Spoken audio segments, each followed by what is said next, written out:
Good morning students, कैसे हो। आज हम 11th क्लास का पॉलिटिकल साइंस का नया चैप्टर शुरू करेंगे, इलेक्शन एंड रिप्रेजेंटेशन। सभी को पता है इलेक्शन का मतलब होता है चुनाव और रिप्रेजेंटेशन का मतलब होता है प्रतिनिधित्व। देखिए, चुनाव का मतलब है जब ज्यादा लोगों में से किसी को चुनना, और रिप्रेजेंटेशन का मतलब है कि भाई अपना प्रतिनिधि भेजना। जैसे कोई काम सोच के देखो घर पे, और किसी व्यक्ति को, कोई घर है उसका कोई मालिक है, उसने अपने नौकर को अपना रिप्रेजेंटेटिव बना के भेजा कि भाई ये मेरी तरफ से बात करेगा, या उसने अपने पीए को भेजा अपना प्रतिनिधि बना के। कई बार आप स्कूल में कॉलेज में भी क्या होता है, प्रिंसिपल से बात नहीं कर पाते तो उनका कोई रिप्रेजेंटेटिव आपसे बात करता है कि भाई मैं ये प्रिंसिपल को बात पहुंचा दूंगा। रिप्रेजेंटेशन का मतलब होता है जब लोग अपने में से किसी को चुन के भेजते हैं, आप अपने खुद के रिप्रेजेंटेटिव।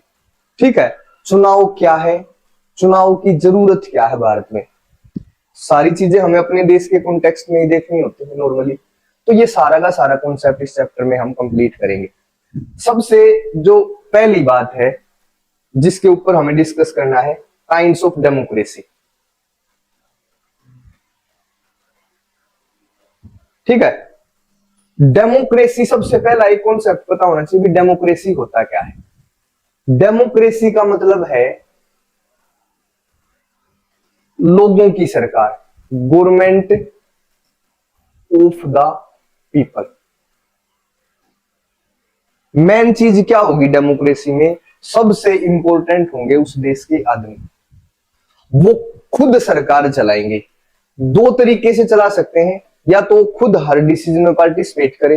मान के चले गांव है और उस गांव में डिसीजन लेना है किसी भी बात को लेकर, तो सारे के सारे आदमी इकट्ठा हुए, उन्होंने वोटिंग वगैरह डाली कि भाई हाँ ये डिसीजन ले या ना ले, और वो डिसीजन लिया गया। और एक दूसरा तरीका है इनडायरेक्ट डेमोक्रेसी। इसमें क्या होता है, लोग अपने में से किसी को चुन के भेज देंगे कि भाई हमारी तरफ से डिसीजन लेगा ये। इस प्रकार से काइंड्स ऑफ डेमोक्रेसी में दो प्रकार की डेमोक्रेसी है, डायरेक्ट डेमोक्रेसी और indirect democracy. Normally direct democracy exist करना थोड़ा सा मुश्किल है, ये वहीं पे एग्जिस्ट कर सकती है जहां पे पॉपुलेशन होगी कम, क्योंकि डायरेक्ट डेमोक्रेसी में लोग प्रत्येक डिसीजन में डायरेक्टली पार्टिसिपेट करते हैं।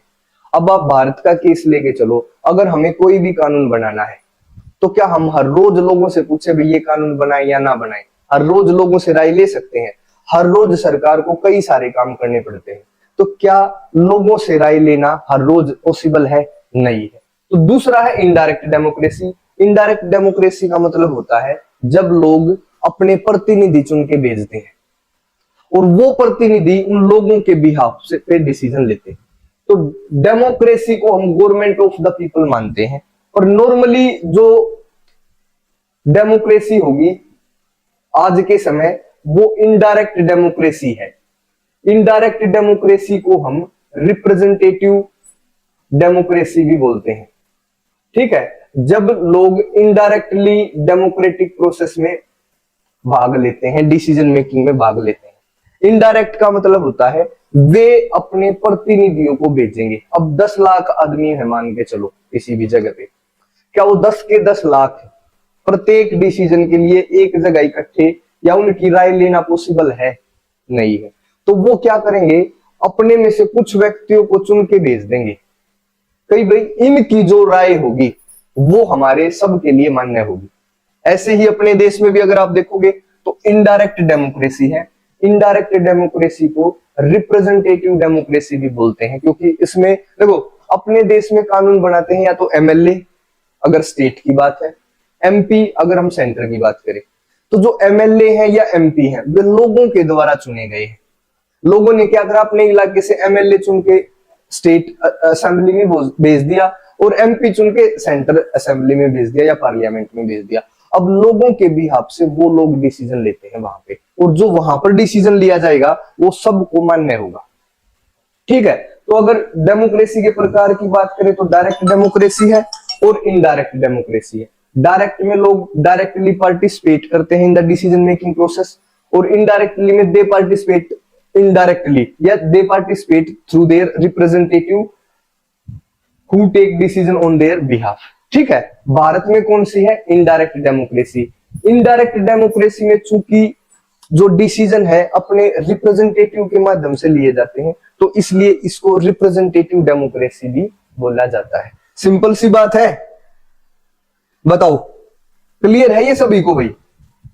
चले next, why do we need election in democracy. देखिए एक बार ध्यान से सुने भाई, ये तो क्लियर होगा अगर कोई भारत जैसा बड़ा देश है, भारत जैसा भी छोटो कोई भी देश है, तो वहां पे इनडायरेक्ट डेमोक्रेसी होगी, इनडायरेक्ट डेमोक्रेसी या रिप्रेजेंटेटिव डेमोक्रेसी होगी। क्लियर है ये बात? ठीक है, और जब रिप्रेजेंटेटिव डेमोक्रेसी होगी तो आप अपने में से किसी को चुन के भेजोगे। अब वो कैसे चुना जाएगा? ऐसा तो है नहीं भाई लोग एक व्यक्ति के ऊपर सारे के सारे सहमत होंगे, नहीं, कोई किसी का नाम ले रहा है, कोई दूसरे का, कोई तीसरे का, तो कैसे अपने रिप्रेजेंटेटिव को भेजोगे? तो उसका एक माध्यम है चुनाव। क्लियर है? और ये भी पता चल गया हमें, अगर आप डेमोक्रेटिक देश हो तो इलेक्शन एक एसेंशियल फीचर है भाई डेमोक्रेसी का। चुनाव के बिना डेमोक्रेसी पॉसिबल नहीं है, क्योंकि रिप्रेजेंटेटिव आप कैसे चुनोगे? इलेक्शन के माध्यम से। ठीक है, ये तो क्लियर होगा भाई, अगर हम डेमोक्रेटिक देश हैं तो हमारे वहां पर इलेक्शन होना जरूरी है। अब इसकी जरूरत क्या है? देखिए, the large countries like India practically it is not possible for people to sit together every day and take all decision. चुनाव क्यों जरूरी है? क्योंकि भारत जैसे देश में लोगों के लिए संभव नहीं है कि वो हर रोज डिसीजन लेने के लिए एक साथ बैठे, या है भाई ऐसा संभव? तो नहीं है, तो भाई एक कारण होगा। दूसरी बात, ना ही लोगों के पास इतना समय है। एक तो मान लिया बैठने की बोल भी दी, तो कोई मजदूर है, कोई ऑफिसर है, कोई बिजनेसमैन, सबके पास समय होगा बैठने का। अरे हम अपने घर वालों के साथ नहीं बैठ सकते डेली, उनके साथ बात नहीं कर सकते, तो पूरे देश के डिसीजन के लिए हमारे पास कहां से टाइम होगा? तो समय की भी समस्या। और तीसरी बात, मान लिया समय भी हो और बैठ भी गए, तो क्या एवरीवन हैज नॉलेज? एक कानून बनाना है साइबर सिक्योरिटी को लेकर, अपने घर पे पूछो, उनको पता है साइबर सिक्योरिटी क्या होती है? जितने भी 50-60 साल से ऊपर के, क्या वो बता सकते हैं साइबर सिक्योरिटी के ऊपर? तो सबके पास उस लेवल का नॉलेज भी नहीं है जो रिक्वायर्ड है, तो ना तो टाइम है ना नॉलेज है। और इस कारण लोग क्या करते हैं, अपने रिप्रेजेंटेटिव भेजने की बात करेंगे, और ये जो रिप्रेजेंटेटिव भेजने का है ना मैकेनिज्म, ये है इलेक्शन। क्लियर है? जब रिप्रेजेंटेटिव भेजने हैं तो हमें इलेक्शन करवाने पड़ेंगे भी, कोई चुनाव का तरीका अपनाना पड़ेगा, और इसलिए किसी भी डेमोक्रेटिक कंट्री में चुनाव जरूरी है। बताओ यहां तक सिंपल सी बात है। हमने अभी तक पढ़ा है direct democracy, indirect democracy. Indirect democracy का मतलब है रिप्रेजेंटेटिव डेमोक्रेसी। जब हमें रिप्रेजेंटेटिव को चुनना ही है सॉरी, डायरेक्ट डेमोक्रेसी जब पॉसिबल नहीं है तो चुनाव के माध्यम से हम अपने रिप्रेजेंटेटिव को भेजेंगे, क्योंकि बड़ा देश है, ना सबके पास समय है, ना सबके पास नॉलेज है, और ना ये पॉसिबल है इतने बड़े देश में, तो हमें रिप्रेजेंटेटिव भेजने पड़ेंगे। अब ये जो चुनाव है ना, उनके भेजने का मैकेनिज्म प्रोवाइड करता है। अपने देश में हर 5 साल में चुनाव होते हैं, और हर 5 साल में रिप्रेजेंटेटिव बदले जाते हैं। अगर कोई व्यक्ति, जैसे हमने इस बार कोई एमएलए चुन के भेज दिया और उसने अच्छा काम करा, तो नेक्स्ट चुनाव में हम क्या करेंगे, उसी को दोबारा भेज देंगे चुन के। अगर उसने सही काम नहीं करा तो हम क्या करेंगे, किसी दूसरे को अपना रिप्रेजेंटेटिव बनाकर भेजेंगे। ठीक है, तो इलेक्शन एक डेमोक्रेसी में एसेंशियल चीज है। अब देखेंगे election system in India. Bharat में चुनाव प्रणाली, भारत में किस प्रकार की चुनाव प्रणाली है, एक तो इस बात पे डिस्कस करना है भाई। कैसे कैसे, मतलब इसका क्या मतलब है कि हम अपने जो रिप्रेजेंटेटिव को चुनकर भेजेंगे वो कैसे चुनने का तरीका होगा। कई सारे तरीके संसार में प्रचलित हैं भाई अपने रिप्रेजेंटेटिव को चुनने के, उनमें से हम 2-3 के बारे में डिस्कस करेंगे आपकी क्लास में। ठीक है, तो सबसे पहला जो तरीका है और जो भारत में भी प्रचलित है, first past the post system, first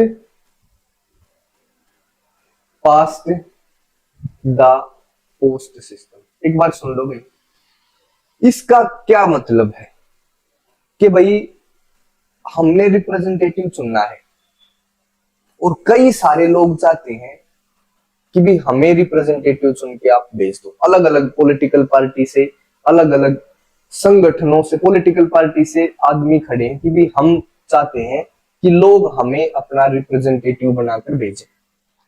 तो उनके लिए हमने first pass the post system अपनाया। इसका क्या मतलब भाई, भाई सारे चुनाव में खड़े हो जाओ, वोटिंग डाली जाएगी और जिस कैंडिडेट की सबसे ज्यादा वोट होंगी, जिस कैंडिडेट की सबसे ज्यादा वोट होंगी उसको हम विनर डिक्लेयर करेंगे। ठीक है, ऐसा ही लिख रखा है अपने देश। The entire country is divided into 543 constituencies.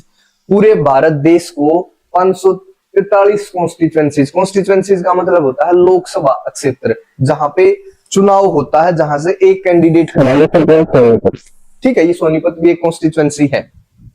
Each constituency elects one representative. प्रत्येक कॉन्स्टिट्यूएंसी से एक प्रतिनिधि चुना जाता है। ठीक है, the candidate who secure the highest number of votes in the constituency is declared elected या विनर। जिस कैंडिडेट को सबसे ज्यादा वोट मिलेगी उसको हम अपना रिप्रेजेंटेटिव या अपना विनर घोषित करेंगे। No need of majority of votes. इसमें मेजोरिटी ऑफ वोट्स की जरूरत नहीं है। जैसे मान के चलो भाई 100 वोट है टोटल, कैंडिडेट एक है इसकी आएगी 20 वोट, कैंडिडेट 2 है उसकी है 19, 3 है 18 और जो बाकी कई सारे हैं उनकी और भी कम है। तो विनर कौन होगा? 20 वाला। ठीक है, यहां पर जीतने के लिए हमें मेजोरिटी ऑफ वोट्स की जरूरत नहीं है। मेजोरिटी ऑफ वोट्स कितनी होती? 100 में से 51। भाई आधे से ज्यादा होती तो मेजोरिटी माना जाता। तो क्या first pass the post system में मेजोरिटी ऑफ वोट्स की जरूरत है? नहीं। This method is also called the plurality system. और ये मेथड ही हमारे संविधान ने हमारे देश के लिए चुन रखा है कि भाई ऐसे चुनने हैं अपने रिप्रेजेंटेटिव। तो प्लूरलिटी सिस्टम भी इसको बोला जाता है, first past the post system. इसके बारे में डिटेल में आगे पढ़ेंगे इसी चैप्टर में। तब तक के लिए सिर्फ ये ध्यान रखना है कि जो first past the post system है ना, उसमें वो आदमी चुनाव जीता माना जाएगा जिसकी सबसे ज्यादा वोट होंगी।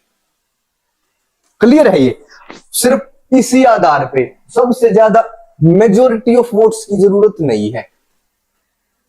अब यहां पे देखोगे ना, जो 20 आदमी हैं उन्होंने कैंडिडेट नंबर 1 की वोट डाल रखी है, पर जो बाकी 80 बच गए उन्होंने किसी और की डाल रखी है, पर जिताने वाले 20 हैं सबसे ज्यादा जो इनके साथ है। तो candidate 1 will be declared as winner. और भारतीय संविधान ने भारत के अंदर FPTP first past the post system को अपना रखा है। ठीक है भाई, ये तो भारत का। और भी मेथड्स की हम बात करेंगे। जैसे अगला मेथड है PR सिस्टम, ये प्रोपोर्शनल रिप्रेजेंटेशन। एक बार इस पे मत देखो भाई ये क्या लिख रखा है, एक बार मैं समझा देता हूं कैसे। जैसे भारत की बात करें, इस यहां पे पार्टी है बीजेपी, कांग्रेस, 2-3 पार्टी का हमने नाम ले लिया, आम आदमी पार्टी, भाई समाजवादी पार्टी,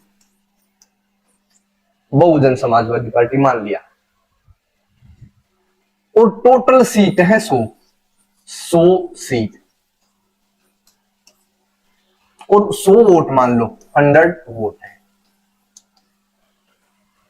अगर मान चलो इस पार्टी को मिली है 20% वोट, इसको मिली 18% वोट, इसको मिली 15%, इसको 10, इसको 12%, और बाकी और भी पार्टी है जिनको ऐसे वोट मिली। अब जो परसेंट वोट का है उतनी ही परसेंट इसकी सीट मिल जाएंगी। जैसे जब यहां पे कैंडिडेट एक विनर डिक्लेयर नहीं होगा, यहां पे पावर कैसे डिस्ट्रीब्यूट होगी? जितनी वोट है इसकी इतनी पावर होगी, इसकी इतनी पावर होगी, इसकी इतनी पावर होगी, इसकी इतनी पावर होगी, इसकी इतनी पावर होगी। यहां पे कोई कैंडिडेट एक विनर नहीं है भाई। मैं 20% का विनर हूं, ये 18% का विनर है, वो 15% का विनर है। ऐसे जितनी वोट उतनी सीट। वहां पे पहले वाले में क्या था, एक आदमी जो जीतेगा, जिसकी सबसे ज्यादा वोट है, उसी को विनर डिक्लेयर करा जाएगा।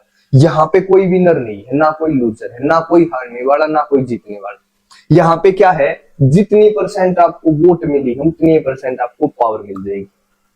Proportional representation, we get exact same number of seats as our votes या परसेंटेज ऑफ वोट। जितने परसेंटेज ऑफ वोट मिली है उतने परसेंट ऑफ से हमें सीट मिल जाएंगी। ठीक है, अगर हम इसमें बात करें, देखिए यहां पर हमें 20% वोट मिली है, और सीट अगर बात करोगे तो ये सीट जीत गया ना, ये अगर जीत गया तो इसका मतलब क्या, मान लो एक ही सीट पे चुनाव होना था, वोट मिली है 20%, सीट कितनी मिल गई 100%, एक सीट थी, एक जीत गया। यहां पे 19% इसको वोट मिली, क्या सीट मिली है 0%, इसको 18% मिली, इसको 0% सीट मिली। 20% वोट मिलके 100% सीट। भाई एक ही सीट थी, एक सीट का मतलब 100% सीट होगी। परसेंटेज में अगर देखोगे 20% वोट मिली है, 100% सीट मिल गई। इसको 19% वोट मिली, इसको 0% सीट मिली है। यहां पे क्या है, first pass the post system में यहां पे जिस पार्टी की या मतलब जिस कैंडिडेट की सबसे ज्यादा वोट होंगी वो विनर है। अगले में क्या है, यहां पे विनर कोई नहीं। यहां पे क्या है, 20% इसकी वोट है तो 20% सीट इनकी होंगी, 18% इसकी तो 18% सीट इसकी होंगी। 15 जितनी परसेंटेज ऑफ वोट उतने ही परसेंट ऑफ सीट। अब एक बात बताओ, ज्यादा रिप्रेजेंटेटिव कौन सा है, ज्यादा डेमोक्रेटिक वे कौन सा है? तुम अगर ये दो मैं वे की बात कर रहा हूं, यहां पे बात देखो, डेमोक्रेसी देखो डेमोक्रेसी को अगर आप समझना चाहते हो ना, जितना ज्यादा लोगों का पार्टिसिपेशन होगा वो देश उतनी ही बेहतर डेमोक्रेसीज में काउंट करा जाएगा। ठीक है, अब यहां पे देखो first pass the post system, यहां पे 20% लोगों ने पार्टिसिपेट करके इसको जिताया। जो 80% लोग थे उनकी कोई वैल्यू है अब, जिन्होंने इसको हराने के लिए वोट दिए थे? भाई 20 ने तो जिताने के लिए वोट दिए हैं, बाकी जो 80% बच गए उन्होंने इसको हराने के लिए वोट दिए थे। अब उनके वोट की कोई कीमत नहीं। इसमें है 20% लोगों की वैल्यू, और यहां अगर तुम बात करो, यहां पे क्या है, सबकी वैल्यू है। 20 इसने दिए तो इन 20 की भी वैल्यू, 18 दूसरे लोगों ने इनको दिए तो 18 इनकी भी वैल्यू, 15 इनकी भी वैल्यू। ठीक है, ज्यादा डेमोक्रेटिक कौन सा वे है? PR system. बट भारत के अंदर हमने एफपीटीपी क्यों अपना रखा वो हम आगे इसमें देखेंगे। In this system a party gets the same proportion of seat as its proportion of votes. अगर देखो क्वेश्चन क्या पूछा जाएगा, PR same percent of vote, same percent of share. अगर हम एफपीटीपी की बात करें, सेम परसेंट ऑफ मतलब जितना परसेंट ऑफ वोट है, या तो उससे ज्यादा सीट होंगी या उससे कम सीट होंगी। अगर आप पहले नंबर की पार्टी हो, जैसे अगर आप बीजेपी हो, तो जितनी टोटल वोट आपको भारत में मिलेंगी ना, आपको उससे परसेंट में ज्यादा सीट मिलेंगी। अगर 40% वोट पूरे भारत ने बीजेपी को दी है तो 40% से ज्यादा सीट होंगी भाई अपने आप। ये इसकी खासियत है। ये हमेशा जो मेजर पार्टी है उसके को फायदा पहुंचाने वाला सिस्टम है, और जो बाकी जो दूसरी पार्टी बच गई उनको जितने परसेंट सीट वोट मिली है उससे कम परसेंट सीट मिलेंगी, ये भी कंफर्म है। तो ये क्या करेगा, जो मेजोरिटी वाली पार्टी है जिसको सबसे ज्यादा वोट मिली है उसको थोड़ा ज्यादा बेनिफिट पहुंचाने वाला है। और ये सिस्टम है जो पीआर सिस्टम, इसमें भाई क्या है, जितनी वोट है उतनी ही सीट है। क्लियर है? इसके दो वेरिएंट हैं। एक तो ये वेरिएंट है भाई कि यहां पे क्या करा, पूरे देश को, देखो दो वेरिएंट की बात करेंगे, ये पूरा देश है, इसमें ये पार्टी चुनाव लड़ रही है। यहाँ पे कैंडिडेट की वैल्यू नहीं है, यहाँ पे पार्टी की, पार्टी चुनाव वोट जाएगी पार्टी को। वैसे तो कैंडिडेट खड़े होंगे, मान के चलो इस पूरे देश में इसको इतनी वोट मिली, इसको इतनी, इसको इतनी और इसको इतनी, तो जो सरकार बनेगी वो कैसे बनेगी? 20% लोग उसमें बीजेपी के होंगे, 18% लोग कांग्रेस के होंगे, 15% तीसरी पार्टी के और बाकी जो चौथी पांचवी पार्टी। एक तो ये वेरिएंट है। एक दूसरा वेरिएंट और भी है। मान लिया ये है पूरा देश और इसको हमने छोटी छोटी कॉन्स्टिट्यूएंसीज में डिवाइड कर दिया ऐसे। अब यहां पे पार्टी है ए बी सी डी, मान लो ए बी और सी और डी। ये पार्टी यहां भी चुनाव लड़ रही है ए बी सी डी, ये पार्टी यहां भी चुनाव लड़ रही है, ये पार्टी यहां भी चुनाव लड़ रही है। ठीक है, अलग अलग जगह पे ये चुनाव लड़ती है। अब इस कॉन्स्टिट्यूएंसी में मान के चलो ए की सबसे ज्यादा वोट है 50%, इसकी 20%, इसकी 30% और ऐसे इसकी दूसरी में 40%, 30%, 20%, यहाँ पे 60%, यहाँ पे 20-30%, यहाँ पे 5%, ऐसे 10%, यहाँ पे 40%, ऐसे मान लो। तो जो ये कॉन्स्टिट्यूएंसी है इसमें तो ये वाली, इसमें मान लिया पार्टी ए की वोट ज्यादा है, तो इस कॉन्स्टिट्यूएंसी में पार्टी ए की सबसे ज्यादा पावर होगी। वैसे तो पावर दूसरियों की भी होगी पर सबसे ज्यादा होगी ए की। दूसरी कॉन्स्टिट्यूएंसी में भी ए है तो यहां भी ए की पावर। मान लिया चौथी की बात करें, यहां पे बी है सबसे ज्यादा, तो यहां पे बी की पावर। कहीं पे हो सकता है सी पार्टी की वोट ज्यादा हो तो वहां पे सी की ज्यादा पावर होगी। ये इससे भी ज्यादा डेमोक्रेटिक है। क्लियर है? ये क्या है, इससे भी ज्यादा। यहां पे तो क्या होगा, अगर ये पूरा देश है और आपने एक पार्टी बना ली इस देश में, तो आप क्या करोगे, आप कितने % वोट ले लोगे? अगर पीआर सिस्टम में आपको चुनाव लड़ना तो आपको एक देश कंट्री वाइड पार्टी बनानी पड़ेगी, तब कहीं जाकर आपका पावर में शेयर होगा। क्या इसमें ऐसा है first pass the post system है इसमें? या अपने डिस्ट्रिक्ट की बात करो, आप कोई भी डिस्ट्रिक्ट में हो, सिर्फ डिस्ट्रिक्ट में आपको ऐसा लगता है कि भाई आपकी जानकारी है, आप यहाँ पे चुनाव लड़ सकते हो, और आपने सोनीपत से चुनाव लड़ा, अपने डिस्ट्रिक्ट से चुनाव लड़ा और आप चुनाव जीत गए, तो सोनीपत में तो कम से कम, आपके डिस्ट्रिक्ट में तो कम से कम आपकी पावर हो गई। अगर पीआर सिस्टम में होता ऐसा, तो पीआर सिस्टम में आप चुनाव लड़ते पार्टी बनाकर, अगर आपके डिस्ट्रिक्ट में है क्या वोट पूरे देश के हिसाब से, कुछ भी नहीं, तो आप अपने डिस्ट्रिक्ट में मान के चलो 5 लाख वोट, और 5 की 5 लाख वोट आपकी आ गई। और पूरे देश की बात करोगे तो उसमें तो 50-60 करोड़ वोट है, तो उसमें 50 लाख की कोई वैल्यू नहीं। आपके डिस्ट्रिक्ट ने आपको जितवा दिया, सबसे ज्यादा वोट दे दी, उसके बाद भी पावर आपके पास नहीं है पीआर सिस्टम में। बट अगर first past the post system है, आप एक छोटे एरिया में भी आपका प्रभाव है और वहां पे आपने चुनाव जीत लिया, तो कम से कम उस एरिया को रिप्रेजेंट करने वाले आप बन जाओगे। हम भारत में ये सिस्टम हमने क्यों अपना रखा है, थोड़ा थोड़ा इस विषय पे भी सोचना है। ये ज्यादा डेमोक्रेटिक वे नहीं है, वी नो, बट इसकी कुछ और बेनिफिट्स होंगे। अब यहां पे देखो, यहां पे तो इस देश में हमें चुनाव लड़ना है और हम हैं इस एरिया में, तो क्या इस एरिया में जीत के भी तुम इस पूरे देश में क्या पावर गेट करोगे? कुछ भी नहीं। बट उस वाले में क्या है, पीटीपी में आप छोटे से एरिया में प्रभाव, वहां चुनाव जीत के कम से कम वहां तो अपनी पावर। ठीक है, समझ में आई भी बात? ये पीआर सिस्टम है। Israel system of election, in Israel once the votes are count each party is allotted the share of seats in the parliament. जितने % वोट मिलेगी उतने % पार्लियामेंट में सीट मिल जाएंगी। ठीक है, देयर आर 2 वेरिएशन। अगर हम वेरिएशन की बात करें, there are 2 variation in the PR system. इसको स्क्रीनशॉट ले लेना। इसमें क्या लिख रखा है, एक तो वेरिएंट अगर हम पूरे देश को एक कॉन्स्टिट्यूएंसी माने, और एक हम एक देश को अलग अलग कॉन्स्टिट्यूएंसीज में डिवाइड कर दें। एक कॉन्स्टिट्यूएंसी में जैसे इजराइल और नीदरलैंड्स की बात करें, और अगर अदर कंट्री जैसे अर्जेंटीना और पुर्तगाल में है ये। ठीक है, समझ में आई कोई बात? ये बताओ, क्लियर है ये सारी बातें?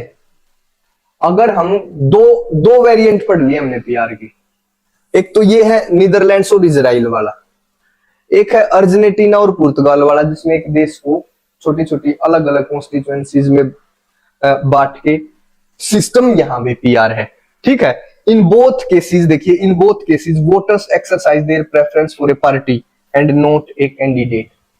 दोनों ही वेरिएंट्स में वोट किसी पार्टी को दी जाएगी, ना कि किसी कैंडिडेट को। मैं बता दिया, कैंडिडेट की तो वैल्यू ही नहीं, कैंडिडेट तो एक एरिया में है, जैसे मान लिया आप इस देश में हो, कैंडिडेट तो यहां पे है और पार्टी इस पूरे देश में फैली है। इस कैंडिडेट की भी वैल्यू तब होगी जब इसकी पार्टी जीतेगी।